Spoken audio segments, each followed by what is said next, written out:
Upstate New York's first legal hemp harvest is in the barn, but not without some worries by farmers like Meg Sutherland, who've taken the hemp cash crop plunge. Well, for me, this first year, it's been a learning curve, and I've loved it. Sutherland harvested 3,000 cherry wine variety hemp plants on her produce farm in eastern New York's Washington County. The plants have little to no THC, the chemical in marijuana that makes you high, but they're loaded with cannabinoids, of which one, cannabidiol, or CBD, is in strong demand as a medical substance said to ease pain. Despite federal and state approval to grow hemp, Sutherland is wary of its future because of a lack of regulations. We test the plants in the field to make sure we know the CBD percentage and level and know the THC level. Sutherland's hemp hangs drying in an old Kmart store in Binghamton.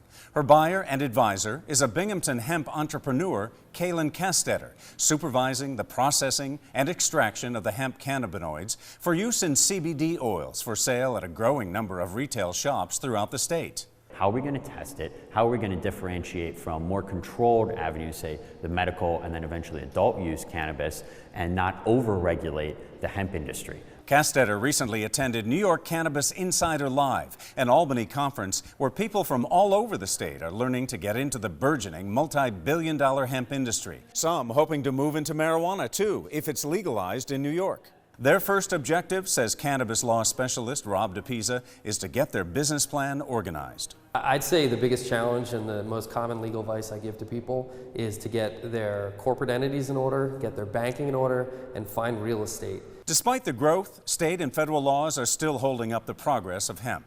Producers cannot deposit money in banks, secure loans, buy crop insurance, cross state lines. And there are no standard regulations on testing, potency, labeling, dosage, and infusing hemp into moisturizers and edible and drinkable products like wine, lip balm, gummies, and skin cream. Got it trimmed up already.